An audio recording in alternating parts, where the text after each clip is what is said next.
नमस्कार, मैं यशपाल हंस लिए हुए ज्योतिष के कार्यक्रम। जैसा कि मैं कल आपसे काल सर्प योग की बात कर रहा था, जिसके कारण अक्सर लोग ज़्यादा कुछ भयभीत भी हो जाते हैं और क्योंकि ज़िंदगी के अंदर कोई ना कोई त्रुटि तो चल रही होती है, वो हम किसी न किसी चीज़ के ऊपर उसको ले आते हैं कि शायद इसका कारण ये होगा, इसका कारण ये होगा। जैसा कि मैंने आपको बताया था कि दो केंद्रों के अंदर ये और ये दो केंद्रों के अंदर अगर राहु और केतु आ जाएं और बाकी सारे ग्रह एक तरफ चले जाएं तो काल सर्प योग बनता है। अगर दोनों ग्रह राहु और केतु इस स्थान पर आ जाएं और बाकी सारे ग्रह या तो ऊपर चले जाएं या नीचे आ जाएं तो काल सर्प योग बनता है। लेकिन अगर इनमें से कोई ग्रह राहु केतु के बीच में से होता हुआ वापस आ जाए तो काल सर्प योग नहीं बनता। जैसा कि मैंने कल आपसे कहा था कि मैंने बहुत सारे ऐसे लोग देखे जिन्होंने अपने जीवन के अंदर बहुत उन्नति करी, उनकी कुंडलियों में काल सर्प योग थे। 108 नाम मेरे पास लिखे हुए हैं, जिसका वर्णन मैं यहां से नहीं कर सकता। कभी कोई मिलेगा तो बात चलेगी।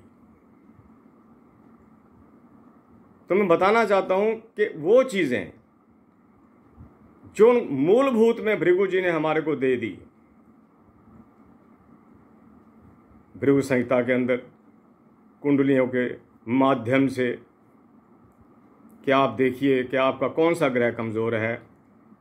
हर ग्रह को उन्होंने अपनी उपमा दी कि सूर्य प्रसिद्धि का मालिक, बृहस्पति दौलत का मालिक, सूर्य दौलत और ऐश्वर्य का मालिक, बुध बुद्धि का मालिक, चंद्रमा मन का मालिक, मंगल शक्ति का मालिक, केतु के बारे में उन्होंने कहा कि ये it is a such A power which is brainless.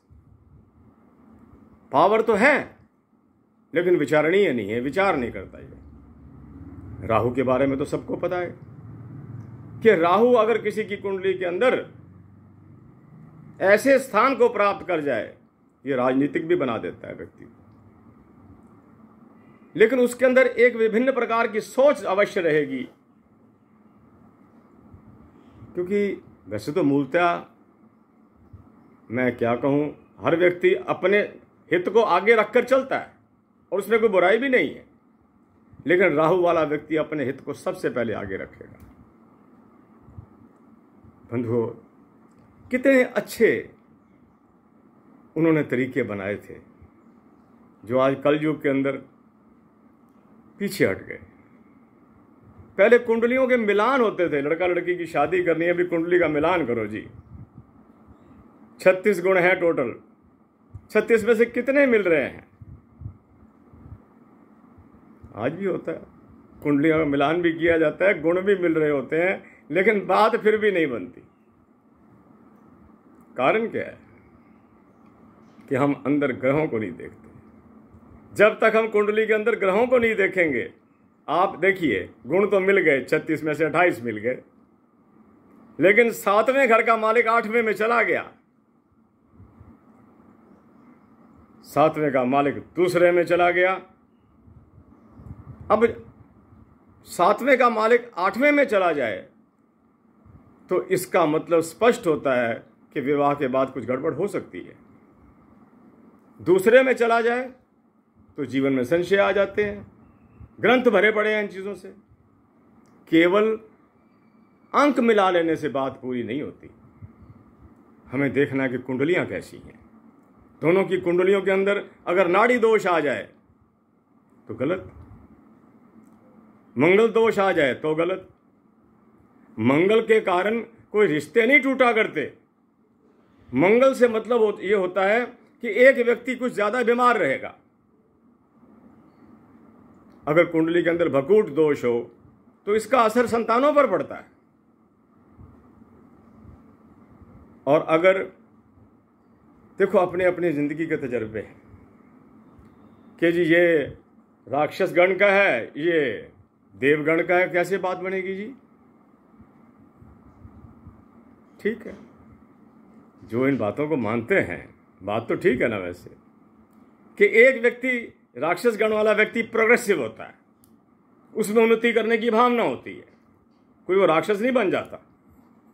Devgan वाला व्यक्ति मर्यादा में रहना चाहता है। जब ऐसी स्थिति बन जाएगी, पति पत्नी के अंदर कोई ना कोई ऐसी चीज खड़ी हो जाएगी जो उनके विखंडन का मैं कारण तो नहीं कह सकता, लेकिन मैं इतना जरूर कह सकता हूं कि दोनों की मान्यताएं एक नहीं होंगी।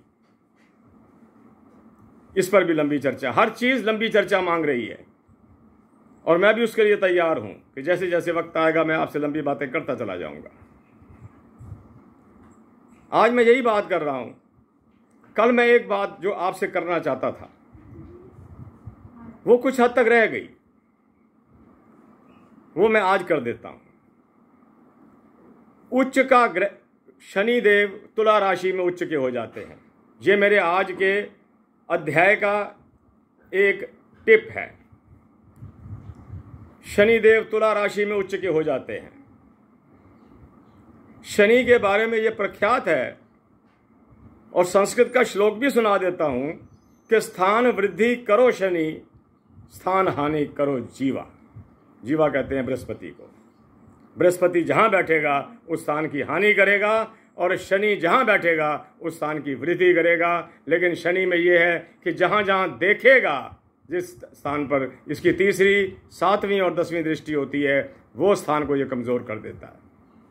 जबकि जीव जहां बैठता है, यानी कि बृहस्पति जहां बैठता है, उसकी तो वो हो सकता है कि उसमें कोई कमी लाए, लेकिन जहां जहां वो देखेगा वहां पर कोई कमी नहीं रहेगी।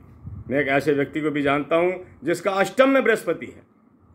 उसको दुनिया ने डराया कि अष्टम तक का बृहस्पति, इसका मतलब ये है कि धन की बड़ी वो, लेकिन ये वो भूला कि चतुर्थ में उसकी दृष्टि जा रही है सीधी।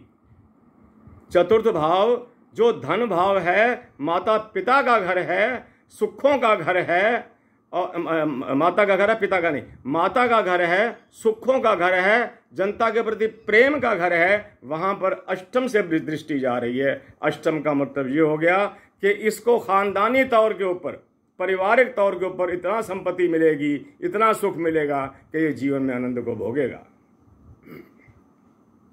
मेरे बंधुओं, वही बात मैं कर रहा हूं कि अगर शनि लगन में बैठ जाए, ये शास्त्रों का मत है, मैंने कभी अपनी बात नहीं करी, मैं जो पढ़ता हूं वही बात आपसे करता हूं।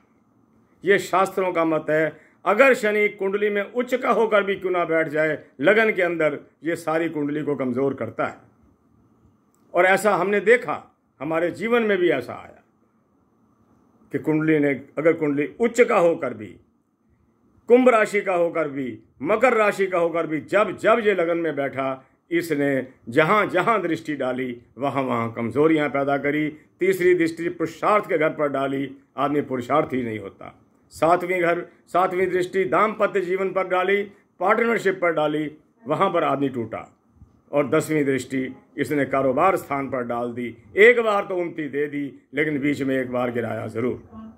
मेरे प्यारे बंधुओं, मैं छोटे छोटे विषय लेता रहूँगा, टॉपिक्स लेता रहूँगा, ताकि आपका समय भी बचा रहे, और जितना मुझे आता है उतना मैं आपको बताता रहूँ। इसी के साथ मैं यशपाल हंस आज आपको थोड़ा सा काल सर्प योग के बारे में, कुंडली मिलान के बारे में और शनि की स्थिति के बारे में बताता हुआ आपसे आज्ञा चाहता हूँ।